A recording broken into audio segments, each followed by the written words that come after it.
Cordial saludo para todos los estudiantes. Por medio de esta videoclase damos inicio a la programación que está contemplada para el tercer periodo académico en la asignatura de Biología. Para ello, el desempeño que pretendemos abordar es debatir acerca de las teorías científicas sobre el origen de la vida, sustentados en la evidencia científica disponible. Es importante mencionar que esta guía de trabajo fue tomada del material facilitado por Aulas Sin Fronteras del Ministerio de Educación Nacional a través de su plataforma de Colombia Aprende, la cual fue ajustada al contexto del municipio de Planeta Rica, Córdoba. Para ello, vamos a iniciar observando el siguiente video.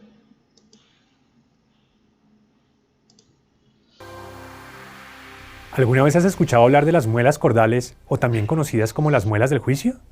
¿No? Pues muchas personas hoy en día les extraen las muelas cordales porque no tienen espacio en su boca. También puedes haber escuchado que el apéndice en nuestro intestino grueso, en algunos vertebrados, es otro intestino grueso adicional. O que hay personas que creen que en el futuro los seres humanos tendremos dedos más largos y desarrollados por el uso de tecnologías digitales. ¿Esto tiene que ver con evolución? Sí, pero no. Bienvenidos a Ciencias Naturales de Aulas Sin Fronteras. Hoy veremos el tema de teoría de la evolución, donde hablaremos sobre evidencias de evolución y selección natural. Primero que todo, ¿qué es la evolución? La evolución en el sentido amplio significa cambio. Cambio en estructuras, sistemas, funciones, procesos, etc., con el fin de mejorar y ser más eficientes. Este puede ser una definición general, pero vamos a hablar más específicamente de evolución biológica. Según los biólogos, este es un proceso que, primero, muestra que todos los seres vivos actuales descienden de organismos unicelulares simples. Segundo, es responsable de la gran biodiversidad de organismos que existen hoy en día. Tercero, permite a los organismos adaptarse a su ambiente a medida que éste cambia. En otras palabras, la evolución es una teoría sobre el cambio de las características de una población a través de las generaciones. Para tener en cuenta, una teoría es un conjunto organizado de ideas que explican un fenómeno deducidas a partir de la observación, la experiencia o el razonamiento lógico y se basan en evidencias. Por lo tanto, la teoría de la evolución es un gran conjunto de ideas establecidas a partir de observaciones que explican hechos y fenómenos desde diferentes áreas como la bioquímica, anatomía, embriología, paleontología y geología, entre otros. Aunque existe gran diversidad de organismos, hay gran cantidad de evidencias que nos muestran relaciones entre estos. Para empezar, nuestra primera evidencia, la bioquímica, nos muestra semejanzas entre las moléculas biológicas de diferentes especies, como por ejemplo las proteínas, que pueden reflejar la existencia de un ancestro evolutivo compartido. En el nivel más básico, todos los seres vivos comparten el mismo material genético o ADN. En algunos genes, entre especies, secuencias de ADN parecidas. El mismo proceso básico de expresión de genes, transcripción y traducción. Y los mismos materiales de construcción como los aminoácidos. Por lo tanto, los biólogos evolutivos determinaron de manera general que mientras más diferencias haya en el ADN de dos genes entre dos especies, más distante será la relación entre ellas. Existe otra evidencia que muestra lo similar que son los animales, y esta se ve a través de sus estructuras o patrones corporales muy similares llamadas estructuras homólogas, como por ejemplo el diseño básico de los huesos en las extremidades anteriores de las ballenas, los humanos, los perros y las aves.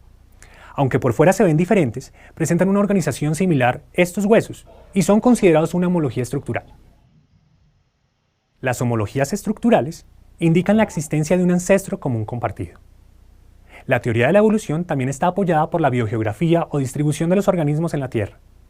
Los animales más parecidos o relacionados evolutivamente suelen encontrarse en las mismas regiones del planeta. Esto se debe a que los cambios en la geografía en los ecosistemas dirigen el cambio evolutivo en los organismos. De la misma forma, los fósiles son otra evidencia de evolución. Estos documentan la existencia de especies ahora extintas, lo que muestra que diferentes organismos han vivido en la Tierra durante distintos periodos de tiempo en la historia del planeta. También pueden ayudar a los científicos a reconstruir las historias evolutivas de las especies actuales. Por ejemplo, algunos de los fósiles más estudiados son los del linaje del caballo. Usando estos fósiles, los científicos han podido reconstruir un árbol familiar extenso, ramificado, de los caballos y sus parientes extintos. Los cambios en el linaje que conducen a los caballos modernos, como la reducción de los dedos en los pies a pezuñas, pueden reflejar adaptaciones a cambios en el medio ambiente. Ahora hablaremos de selección natural. Casi 50 años antes de que Darwin publicara su libro, El origen de las especies en 1859, Jean-Baptiste Lamarck describió un mecanismo por el cual creía ocurría la evolución. Este mecanismo, conocido como la herencia de las características adquiridas, proponía que los organismos evolucionaban desarrollando ciertos rasgos a lo largo de su vida y luego lo transmitían a su descendencia.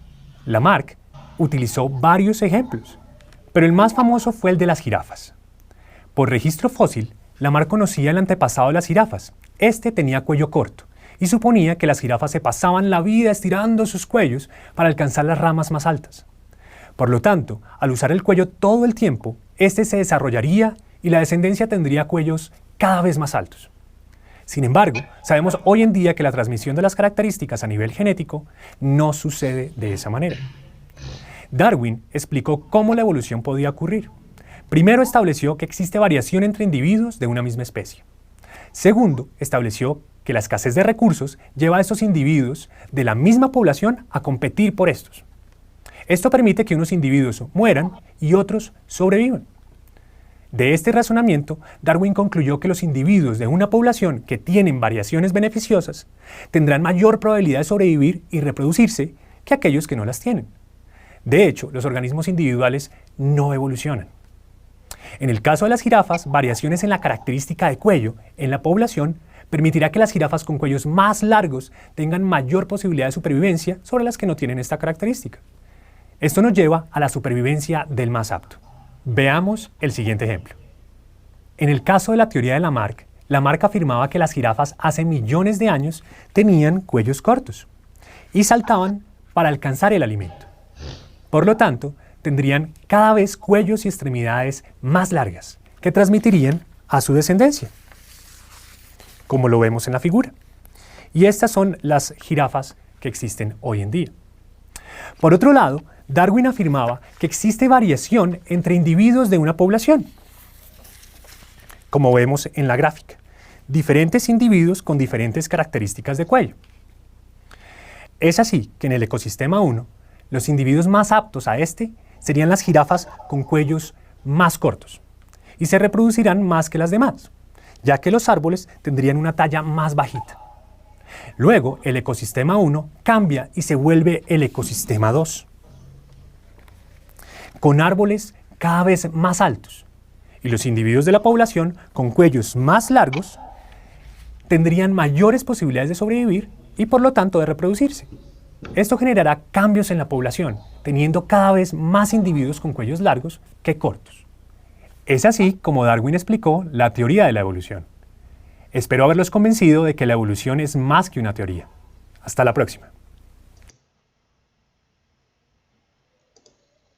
Bien, luego de ver ese interesante video en donde se explica de forma general en qué consiste la teoría de la evolución, les mencionan a Lamarck y Darwin, que fueron dos grandes personajes que contribuyeron al establecimiento de esta teoría. De igual forma, les dieron unos ejemplos claros acerca de lo que proponía Lamarck y acerca de lo que proponía el señor Darwin. Todas estas aportaciones, como les mencioné, contribuyeron al establecimiento de lo que hoy tenemos como teoría de la evolución. Visto este video, entonces, procedemos a la actividad 2, Introducción a la evolución y evidencias bioquímicas de la evolución. Mira las siguientes imágenes de insectos de la selva chocuana y el diagrama de la evolución del hombre y responde las siguientes preguntas. Aquí te presentan estas dos fotografías de dos insectos que encontramos en la selva del Chocó y aquí tenemos este diagrama donde se ilustra la evolución del ser humano. En el primer caso, ¿a qué se asemejan estos insectos? Mira la forma que tiene este insecto y mira la forma que tiene este otro. En el primer caso, es un insecto de la familia de las langostas que se encuentra en el Chocó y que se asemeja a una hoja. Fíjate que parece una hoja de un árbol caída, ¿cierto? Su nombre es Pycnopalpa bicordata. En este segundo caso tenemos una polilla con un camuflaje lepidóptera. Su nombre científico es Pyralidae tympano, también encontrado en la selva del Chocó, específicamente en Utría. En la parte de abajo de aquí de la guía aparecen las fuentes de donde fueron tomadas estas imágenes. Y por último tenemos aquí el diagrama en donde se ve los cambios que ocurrieron a lo largo del tiempo hasta dar por sentado al Homo sapiens o ser humano. Entonces te preguntaba, ¿qué asemejan estos insectos? Fíjate que aquí perfectamente puedes notar a qué se asemejan cada uno de ellos. ¿Qué ventajas tiene esta estrategia adaptativa de estos insectos a su hábitat frente a otros que no lo han desarrollado? Es decir, ¿de qué manera estos dos insectos se pueden ver beneficiados al momento de adquirir este camuflaje, especialmente en ese entorno en el que ellos se encuentran de la selva del Chocó? ¿Esto para qué les servirá a ellos? ¿Y qué ventajas tiene que estos insectos adquieran este camuflaje sobre otros insectos que no han tenido la capacidad de también obtener un camuflaje de esta forma? Es decir, ¿cuál es la ventaja que tienen estos insectos de camuflarse respecto a los que no tienen este tipo de características? Y en tercer lugar, ¿qué se puede inferir de esta imagen? Es decir, ¿qué puedes tú comprender, qué puedes tú concluir acerca de lo que te está brindando esta imagen? Entonces, estas respuestas las vas a plasmar aquí inicialmente. Actividad 3. Dice que vas a leer los siguientes textos, los que están aquí en esta página, y se va a desarrollar el cuadro de diálogo número 13. Es decir, la pregunta que aquí están explicando la vamos a responder. Pero antes de eso vamos a ver otro video.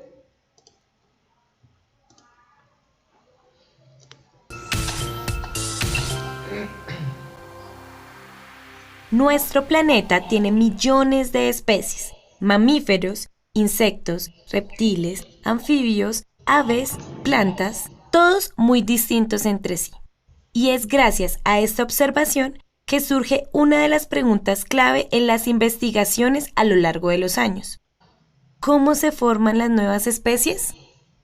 Esta pregunta es la motivación que varios científicos tienen para desarrollar investigaciones asociadas al origen de nuevas especies. Entre ellos, el naturalista inglés Charles Darwin, quien junto a Alfred Russel Wallace y de manera separada abordaron la idea de la evolución biológica a través de la selección natural. Las Islas Galápagos se consideran uno de los paisajes más extraordinarios del mundo, hogar de muchas especies que no habitan en ningún otro lugar. Es allí donde la pareja de biólogos Peter y Rosemary Grant han estado buscando pistas acerca de cómo surgieron las nuevas especies.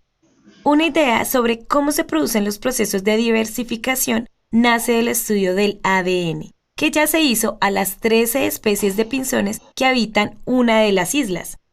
Gracias a esta prueba, se descubrió que todas las especies de Islas Galápagos provienen de un ancestro en común, es decir, una sola especie que llegó a la isla desde el continente y se diversificó al moverse a las otras islas, generando hasta hoy 3 especies diferentes de pinzones en todo Galápagos. Sobre esta información, los Grant lograron realizar un excelente experimento que llevó 40 años, pero muestra evidencia importante sobre el proceso de la selección natural. El experimento tuvo 3 momentos diferentes en el tiempo. El primero fue el reporte y marcaje por parte de los biólogos a todas las aves de una especie de pinzones. Durante la primera parte del estudio o época de abundancia, las semillas grandes y pequeñas estaban por toda la isla. En este periodo, la población de pinzones era numerosa y se alimentaban de semillas grandes y pequeñas debido a la diversidad de plantas. 4 años después llegó el segundo momento de la investigación, cuando por un periodo de 18 meses no cayó ni una gota de lluvia, y la sequía generó que las plantas más pequeñas no lograran sobrevivir, quedando en pie solamente cactus con semillas más grandes. Los biólogos reportaron la muerte del 80% de la población de pinzones que tenían en inventario. Los Grant se dieron cuenta que los pinzones tuvieron que empezar a modificar su dieta debido a la ausencia de semillas pequeñas y por tanto identificaron que los individuos que lograron sobrevivir en la especie fueron aquellos que tenían los picos más grandes y eran capaces de acceder a las semillas más grandes. alimento que para este momento era el más abundante en la isla. Cuando revisaron la siguiente generación de pinzones, se dieron cuenta que la selección natural había actuado en el tamaño del pico, pues la población de la nueva generación ahora tenía un tamaño de pico más grande. Aún así, esto pudo ser casualidad. Pero gracias a la dedicación de la pareja de biólogos y su constante monitoreo de los pinzones, 5 años después ocurrió un evento climático que produjo en la isla lluvia 10 veces más fuerte que lo normal, generando que la vegetación nuevamente cambiara, promoviendo el aumento de enredaderas que cubrieron hasta los cactus. Entonces, fueron las semillas grandes las que escasearon y solo las aves con picos más delgados tenían acceso a las semillas más pequeñas producidas por las enredaderas, que ahora cubrían la isla. Ese año sobrevivieron muchos más pinzones con picos pequeños y su descendencia heredó picos más pequeños, mostrando que la selección natural se inclinó en la dirección opuesta a lo que pasó en la primera sequía, y como resultado ocurrió la evolución. En un periodo de tiempo muy corto, los Grant observaron la evolución del pico de las aves no una sino 2 veces, evidenciando que cuando las poblaciones de aves se enfrentan a ambientes distintos, pueden cambiar en un periodo de tiempo muy corto. A lo largo de los años, cambios como estos ocurrieron por todo Galápagos. Pero, ¿cómo es que las aves con picos diferentes se convirtieron en especies diferentes estando en la misma isla?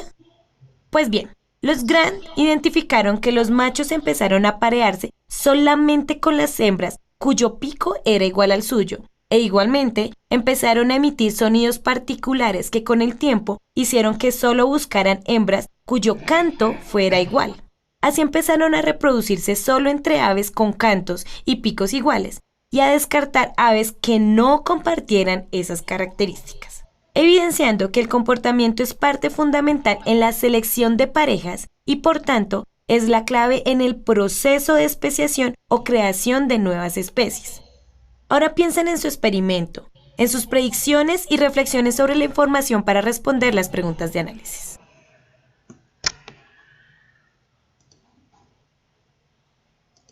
Entonces, fíjense la información también tan interesante que les han mostrado en este video, en donde les hablan especialmente de las especies que se encuentran en las Islas Galápagos, que están en el Ecuador, y que estas especies comparten o tienen más bien unas particularidades que fueron motivo de una mayor investigación acerca de las características de estas especies. Entonces procedemos luego a la lectura número 1, ¿qué es la evolución? Dice que la vida en la Tierra comenzó hace miles de millones de años con organismos unicelulares simples. Esa es la teoría, ¿verdad?, que se sostiene de que inicialmente en la Tierra los primeros seres vivos fueron células primitivas. Hoy en día los organismos exhiben una enorme gama de diferencias, así como algunas similitudes sorprendentes. Los biólogos afirman que todos los seres vivos actuales descienden de aquellos organismos unicelulares. Estas ideas están condensadas en una teoría llamada teoría de la evolución establecida por Charles Darwin. Evolución, en un sentido amplio, significa cambio, modificación. Y este concepto lo aplicamos al cambio de las características de una población a través de las generaciones. Es decir, que todos aquellos cambios que se están presentando en especies, luego que van transcurriendo las generaciones dentro de esa misma población, a este fenómeno se le denomina evolución. Asimismo, esta teoría puede ayudarnos a explicar semejanzas y diferencias entre las especies y también cómo éstas cambian. Entonces vamos a leer la información que está aquí en los recuadros. ¿Sabías que Charles Robert Darwin fue un naturalista inglés, nacido en Inglaterra el 12 de febrero de 1809? Darwin mostró interés en la naturaleza desde niño. Ingresó primero a la Facultad de Medicina de Edimburgo, pero no le gustó la carrera. Entonces ingresó a hacer una carrera eclesiástica en Cambridge. Allí conoció al reverendo John Henslow, quien lo hizo parte de una expedición alrededor del mundo en el buque Beagle. A partir de las observaciones que hizo en ese viaje, desarrolló la teoría de las especies. Si te interesa más esta información respecto a Darwin, puedes seguir consultando y ver el video acerca de lo que hicieron los nazis con sus teorías. Ustedes saben que cuando hubo la Segunda Guerra Mundial, los nazis acabaron con muchas fuentes de información, y sería interesante que se vieran este video en donde muestran qué hicieron esos nazis con los trabajos realizados por Darwin. La palabra evolución proviene del latín evolvere, que significa desenrollar o desplegar, para revelar o manifestar potencias ocultas. Sin embargo, hoy en día se utiliza este término para describir cambios que se manifiestan en las poblaciones a través de las generaciones y que se desencadenan por cambios en las condiciones del medio en que habitan. Una población en el campo de la biología es un conjunto de organismos o individuos de la misma especie que coexisten en un mismo espacio y tiempo y que comparten ciertas propiedades biológicas, las cuales producen una alta cohesión reproductiva y ecológica del grupo. Entonces, hablamos de población al conjunto de individuos de la misma especie que habitan en un lugar definido. Por ejemplo, si nosotros decimos la población de estudiantes del colegio o de la institución educativa Nuestra Señora de la Candelaria o del Colegio Evangélico La Esperanza, perfectamente estamos hablando de poblaciones, la población de estudiantes candelaristas y la población de estudiantes del colegio evangélico. Entonces, este término población es bastante empleado cuando tocamos el tema de la evolución. Ahora sí, vamos al recuadro 13 que dice: una teoría es un conjunto organizado de ideas que explican un fenómeno deducidas a partir de la observación, la experiencia o el razonamiento lógico y se basan en la evidencia. ¿Tú conoces alguna teoría? Si conoces alguna teoría, la que sea, tú la vas a escribir en el siguiente espacio, la teoría que sea. Por ejemplo, si tú has escuchado, un ejemplo, la teoría sobre la creación del mundo por parte de Dios. Entonces, si tú conoces esa teoría, si la has escuchado, vas a describir en este espacio qué es lo que tú conoces de esa teoría o de cualquier otra teoría que en el momento se te ocurra. Lectura 2. Evidencias de la evolución bioquímica. Las semejanzas entre las moléculas biológicas de diferentes especies pueden reflejar la existencia de un ancestro evolutivo compartido. Si recuerdan la información que les brindaron en el primer video, en donde dentro de las evidencias bioquímicas les decían que entre mayor sea el parentesco en ciertas proteínas o a nivel de material genético de las especies, mayor será la cercanía evolutiva que éstas tengan. En el nivel más básico, todos los seres vivos comparten el mismo material genético, es decir, el ADN.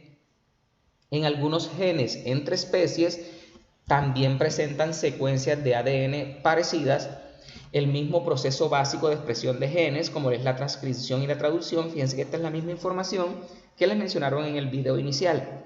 Y los mismos materiales de construcción, como los aminoácidos. Recuerden que los aminoácidos, muchachos, se forman cuando... o más bien los aminoácidos son los constituyentes esenciales de las proteínas. Ustedes recuerdan cuando estudiaron el proceso de la traducción que ocurre en el citoplasma de la célula, cuando estos aminoácidos se unen en el ARN, gracias al ARN ribosómico y al ARN de transferencia, entonces estos aminoácidos se unen para dar origen a las proteínas o a los péptidos, y la unión de péptidos puede dar origen a los polipéptidos, que estos a su vez conforman las proteínas.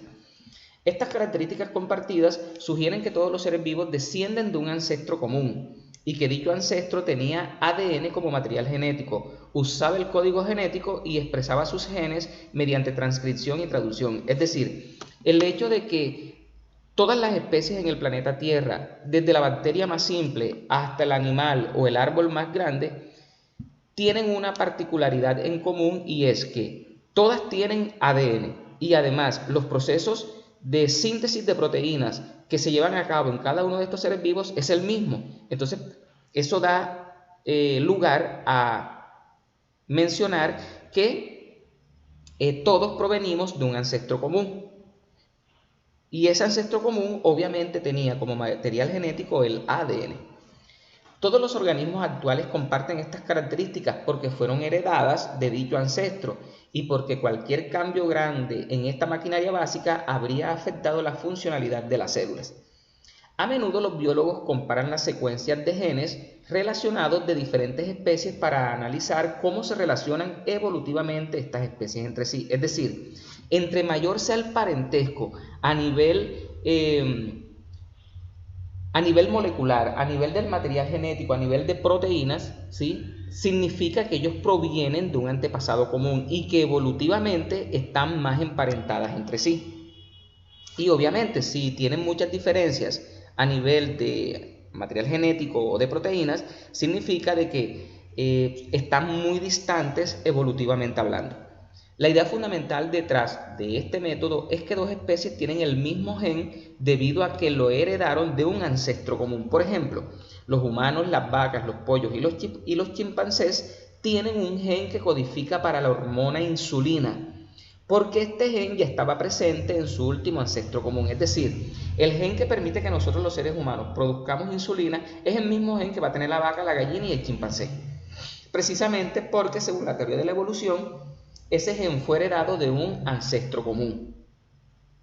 De manera general, mientras más diferencias haya en el ADN de dos genes o diferencias en los aminoácidos de las proteínas para las que codifican de dos especies, más distante será la relación entre ellas. Por ejemplo, la insulina humana y la del chimpancé son más semejantes, es decir, que son un 98% idénticas que la insulina humana y la del pollo. Es decir, entre la insulina que producimos nosotros y la que producen los pollos, solamente hay un 64% de parentesco, lo que muestra que los humanos y los chimpancés están más emparentados más cercanamente que los humanos y los pollos. Entonces, fíjense aquí en este párrafo, les ratifican, entre más cercano es, o entre más parecido sea, digamos que la información genética que compartan especies, pues eso va a significar que evolutivamente tienen un parentesco muy grande. Y aquí se los están mencionando. Fíjense que la insulina que producimos nosotros y la que produce el chimpancé tiene un 98% de similitud, en tanto que la que producimos nosotros en comparación con la del pollo solamente es un 64%. Entonces eso conlleva a pensar que la insulina que producimos nosotros y la que produce el chimpancé, eso permite pensar que evolutivamente hablando son especies que están más emparentadas. Luego de esta lectura vamos a la actividad 4, que dice: con base en la información de los textos, ¿qué es la evolución? ¿Qué entiendes tú por evolución? Y además, ¿qué entiendes tú por evidencias de la evolución bioquímica? Entonces, estas respuestas las vas a plasmar en tu diario de campo. A su vez vas a inferir. Dice, infiera. Entonces, para los que no tengan claro qué significa inferir, inferir significa extraer un juicio o una conclusión a partir ya sea de hechos, proposiciones o principios, ya sean estos generales o particulares. Entonces, esas conclusiones, esos juicios de valor, lo vas a hacer en la siguiente pregunta. ¿Qué especies están más relacionadas evolutivamente con la especie desconocida X? Ten en cuenta la secuencia de los aminoácidos de la proteína citocromo C presentes en todas las especies. Para hacer esta actividad tenemos que irnos a esta imagen donde nos mencionan 9 especies. En el centro tenemos la especie X, que no sabemos cuál es esa especie X. A la izquierda de la especie X tenemos el caballo, el pollo, el atún y la rana. Y a su derecha tenemos el tiburón, la tortuga, el mono y el conejo. Cada una de estas letras es un aminoácido que está presente en la proteína citocromo C, que esta está presente en todas las especies. Y como les mencioné, en este ejemplo nos hablan de 9 especies, 8 conocidas y una especie X que es desconocida. Entonces, ¿qué van a hacer ustedes? Ustedes lo que van a hacer es que van a comparar qué tan similares o qué tan diferentes son los aminoácidos de cada una de estas especies en relación con esta especie X.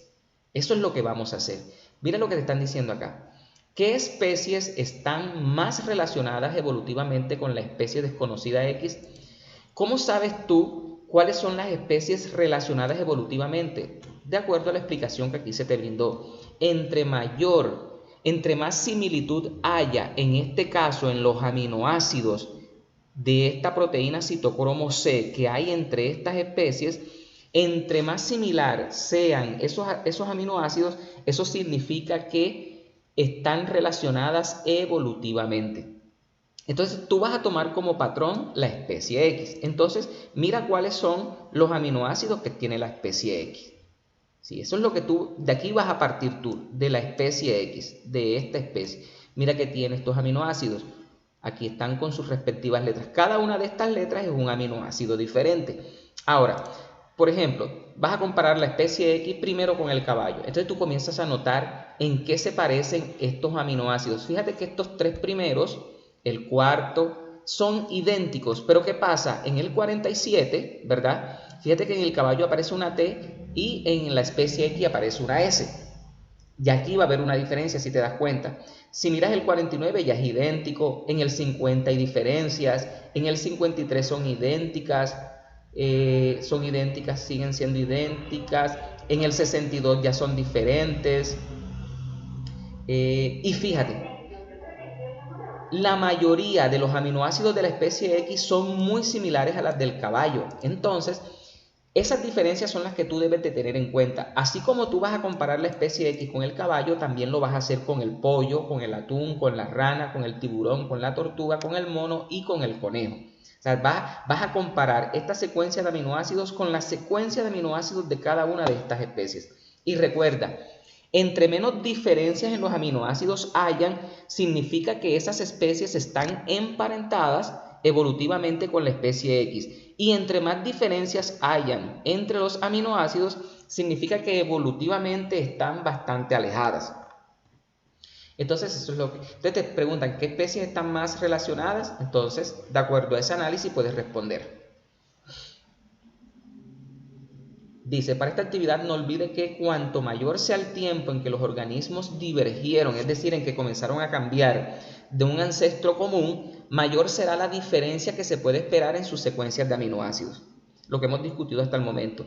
El citocromo C es una proteína que se encuentra en las mitocondrias de muchos organismos.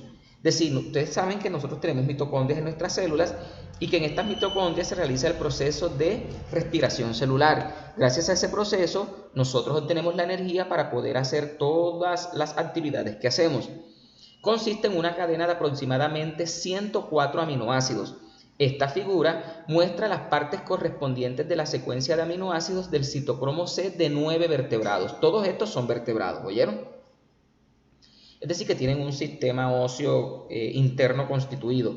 Los números a lo largo del lado de la figura se refieren a la posición de estas secuencias en la cadena. Las letras identifican los aminoácidos específicos en la cadena, lo que ya les había mencionado. Bien, para cada vertebrado vas a contar los aminoácidos en la secuencia que son diferentes de la especie X. Recuerda cuando te di el ejemplo cuando comparé la especie X con el caballo. Vas a contar los aminoácidos en la secuencia que difieren de la especie X y los vas a anotar en esta tabla. En esta tabla los vas a anotar y vas a enumerar los 8 vertebrados en orden ascendente, es decir, de menor a mayor número de diferentes aminoácidos según su grado de cercanía evolutiva a la especie X. Es decir, por ejemplo, voy a inventar. Vamos a suponer que entre la especie X y el pollo hay 9 aminoácidos que son diferentes. Entonces tú escribes aquí pollo y entonces tú colocas aquí el número de diferencias, coloca 9 diferencias. Sigamos en el ejemplo, atún. Vamos a suponer que con el atún hay 11 diferencias. Recuerda que en el pollo colocamos 9. Te colocas atún y aquí 11 diferencias. Luego con la rana, vamos a suponer que hay 12 diferencias. Colocas rana, 12 diferencias. Luego el caballo, vamos a poner 15 diferencias, colocas caballo, 15 diferencias. y así sucesivamente hasta abordar cada una de estas especies. Recuerda que las estás comparando con la especie X. Este es el patrón de comparación. La especie X por eso está en el centro. Fíjense que tiene 4 hacia la izquierda y 4 hacia la derecha. Y eso es lo que vas a notar aquí en la tabla. Entonces, luego que hagas eso, dicen, ¿qué organismo de todos los vertebrados enumerados están más directamente relacionados con la especie X? Recuerda que aquellos organismos que van a estar emparentados evolutivamente son aquellos que van a tener menos diferencias en los aminoácidos. Entre menos diferencias hayan entre los aminoácidos, significa que evolutivamente tienen una cercanía muy grande. ¿Y cuál es la especie X? Es decir, luego de que tú hagas la comparación con cada una de estas especies, tú te vas a dar cuenta con cuál de estas 8 esta especie tiene la mayor similitud. Entonces, supongamos, si la especie X, esto es un ejemplo, un invento que estoy haciendo, si la especie X está más emparentada, más relacionada evolutivamente con la rana, ¿tú qué podrías deducir que podría ser esta especie? Si la rana es un anfibio, entonces la especie X puede ser otro anfibio, ¿cierto? Puede ser, qué sé yo, un sapo, no sé. Entonces eso es lo que tú vas a deducir, dependiendo con cuál de estas 8 especies esté más relacionada la especie X, tú vas a deducir cuál podría ser esa especie X. Si sería un caballo, si sería un perro, si sería un humano. Bueno, eso lo vas a saber tú cuando hagas este análisis. Evolución, evidencia y teoría. Actividad 5. Lea el siguiente texto y responda a las preguntas que siguen. Vamos a hacer la lectura 3. Dice, evidencias de la evolución, anatomía y embriología. Recuerden que la anatomía pues tiene que ver con las características externas de los seres vivos y la embriología habla acerca del proceso de desarrollo de las especies, ¿cierto? Darwin concibió la evolución como una descendencia con modificaciones, un proceso por el que las especies cambian y dan lugar a nuevas especies en el transcurso de muchas generaciones. Propuso que la historia evolutiva de las formas de vida es como un árbol ramificado con muchos niveles, en el que todas las especies pueden remontarse a un antiguo antepasado común. Entonces, fíjense, en este diagrama les tratan de representar lo que Darwin hablaba acerca de lo que es la evolución. Este es un diagrama ramificado donde se ilustra la idea de que las nuevas especies descienden de especies preexistentes en un proceso de ramificación que ocurre a lo largo de periodos prolongados de tiempo. Entonces, fíjense que esto parece como un árbol, ¿cierto? Fíjate que aquí supóngase que es el antepasado común, dinosauria. Fíjate que este dinosauria se bifurca, ¿verdad?, en 2 grandes ramas. Aquí tenemos a Saurisquia y Ornitisquia. Y cada uno de ellos se van ramificando en especies. Entre más alejadas estén las especies de este antepasado común, son las especies más recientes. Por ejemplo, aquí los pájaros, según esto, provienen de dinosauria. Pero antes de los pájaros, miren todos los que se formaron: Eoraptor, Diplodocus, Coelophysis, Tyrannosaurus, Ornithomimus, Acrocanthosaurus y Deinonychus. Entonces, fíjense, tuvieron que formarse todas estas especies hasta evolucionar y dar origen a lo que son los pájaros. Y lo mismo ocurrió con esta rama de los Ornitisquia. Fíjense que fueron formando diversas ramificaciones: Genosauria, Cerapoda, Ornitopoda, y cada uno de ellos dio origen a diversas especies. Características homólogas. Si 2 o más especies comparten una característica física única, como una estructura ósea compleja o un patrón corporal, es posible que hayan heredado dicha característica de un ancestro común. Las características físicas compartidas gracias a la historia evolutiva a un ancestro común se denominan homólogas. Por ejemplo, las extremidades anteriores de las ballenas, los humanos, las aves y los perros parecen muy diferentes entre sí. Se observan desde afuera. Esto se debe a que están adaptadas para funcionar en distintos ambientes. Sin embargo, si examinamos la estructura ósea de las extremidades anteriores, veremos que el patrón de los huesos es muy parecido entre las diferentes especies. Es poco probable que estas estructuras tan semejantes entre sí hayan evolucionado de manera independiente en cada especie, y es más probable que el diseño básico de los huesos ya estuviera presente en el ancestro común de las ballenas, los humanos, los perros y las aves. El arreglo similar de los huesos en las extremidades anteriores de humanos, aves, perros y ballenas es una homología estructural. Las homologías estructurales indican la existencia de un ancestro común compartido. ¿Qué les tratan de decir en este párrafo? Que a pesar que los humanos pues, son diferentes a las aves, a los perros y a las ballenas, estructuralmente hablando, ellos comparten unas similitudes, en este caso a nivel de los huesos de las extremidades inferiores, y al tener esas semejanzas estructurales tan marcadas, eso conlleva a decir que estas especies proceden de un antepasado común, porque es más probable que cada una de estas especies haya entrado en el proceso de evolución y, dependiendo del ambiente en el que están, hubiesen adaptado estas extremidades en condiciones diferentes. Por ejemplo, el humano para agarrar, para sostener cosas, el perro para correr, el ave obviamente para volar y la ballena para nadar. Sin embargo, aunque están en hábitats diferentes, los huesos que tienen estas extremidades inferiores son idénticos. Entonces, eso es lo que conlleva a pensar que ellos provienen de un antepasado común, y a esto se le denomina estructuras homólogas. ¿Oyeron? Estructuras homólogas u homología estructural. Algunas estructuras homólogas solo se aprecian en embriones. Por ejemplo, todos los embriones de vertebrados, incluyendo los humanos, presentan hendiduras branquiales y cola durante el desarrollo temprano. Las características de desarrollo de estas especies se van diferenciando más adelante, razón por la cual la cola embrionaria es ahora el coxis y las hendiduras branquiales se han convertido en su mandíbula y oído interno. Las estructuras embrionarias homólogas reflejan que los patrones de desarrollo de los vertebrados son variaciones de un patrón similar que ya existía en su último ancestro común. Si nosotros miramos cómo es el desarrollo embrionario de muchas especies, nos damos cuenta que es casi que idéntico. Miren, pez, salamandra, tortuga, pollo, conejo humano. Miren en este primer gráfico que son prácticamente idénticas. Son prácticamente idénticas las estructuras. Difieren en la forma, en algunas partes, pero fíjense que inicialmente son idénticas.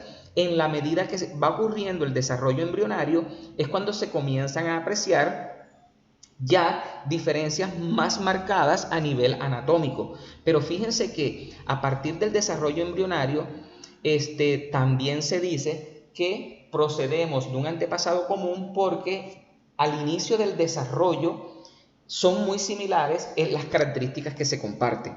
Entonces fíjense ustedes cómo las estructuras, cómo la homología estructural o las características homólogas permiten demostrar que procedemos de antepasados comunes. Ahora, ¿qué son las características análogas? Ya vimos las homólogas, ¿verdad? Que aunque tengan diferente función, tienen la misma estructura, en este caso los mismos huesos o el mismo desarrollo embrionario. ¿Qué son entonces las características análogas? Dice, no todas las características físicas que se parecen indican la existencia de un ancestro común. Algunas similitudes físicas son análogas, es decir, evolucionaron de manera independiente en distintos organismos porque el ambiente en el que habitaban era similar o las presiones evolutivas a las que se vieron sometidos eran semejantes. Este proceso se conoce como evolución convergente. ¿Qué entendemos por convergente? Aquí se los están definiendo. Viene de convergir, es decir, dicho de dos o más líneas, tender a unirse en un punto. Es decir, que provienen de antepasados diferentes, pero que al final convergen o llegan a un mismo punto, a una misma línea. Otra definición, coincidir en la misma posición ante algo controvertido. Tercera definición, dicho de una sucesión, aproximarse a un límite. Cuarta definición, confluir distintos impulsos sensoriales en una sola neurona, como en la actividad motora. Entonces nos vamos a quedar con las dos primeras. Entonces, por ejemplo, dos especies lejanamente relacionadas que viven en el Ártico, la perdiz nival, que es un ave, y el zorro ártico, cambian de color de pardo a blanco según las estaciones. Esta característica compartida no implica que tengan un ancestro en común. Dicho de otro modo, es poco probable que el último ancestro común del zorro y la perdiz cambiara de color con las estaciones. En cambio, esta característica fue favorecida de manera separada en ambas especies debido a las necesidades selectivas similares. Es decir, este zorro ártico y esta perdiz nival ellas cambian esa coloración, el zorro en el pelaje y el ave en sus plumas, precisamente para poder camuflarse en ese ambiente en el que ellos se encuentran. De esa forma evitan pasar desapercibidas, por ejemplo, ante los depredadores, y eso garantiza la supervivencia de estas especies. Entonces, el hecho de que el zorro y esta ave compartan esa similitud de cambiar esa coloración dependiendo de la estación en la que se encuentren, no significa que provengan de un antepasado común, no. Simplemente comparten una característica en común, pero siguen siendo especies diferentes que provienen de antepasados diferentes. Dice, con base en el texto anterior, ¿cómo podemos saber si las características son homólogas? Entonces, de acuerdo a lo que acá se te explicó, tú vas a deducir cómo puedes saber tú si las características que comparten dos especies son homólogas o son análogas. Acá dice, escribe en la tabla, aquí en esta tabla, al frente de cada pareja si las estructuras que aparecen en la imagen encerradas por un círculo son estructuras homólogas o análogas, y vas a indicar su función. Por ejemplo, aquí te están comparando el ala de una mariposa con el ala de un murciélago. Fíjate que la mariposa es un insecto y el murciélago es un mamífero. Entonces tú vas a decir si estas dos estructuras serían análogas o serían homólogas. Lo mismo en este segundo par de imagen. Aquí tenemos el brazo de un ser humano que es mamífero y también tenemos el de esta ballena que también es mamífero. Entonces tú vas a decir si estas estructuras son homólogas o son análogas. Entonces aquí vas a decir si son homólogas o análogas y vas a decir cuál es la función que tienen esas estructuras, cuál es la función que tienen estas alas y cuál es la función que tendría el brazo del humano con la aleta de la ballena. Y esas son las actividades que están comprendidas en esta primera parte del tema que trata sobre evolución. Durante este periodo estaremos abordando otras actividades que también tienen que ver directamente con el tema de evolución de especies. Que tengan un excelente día.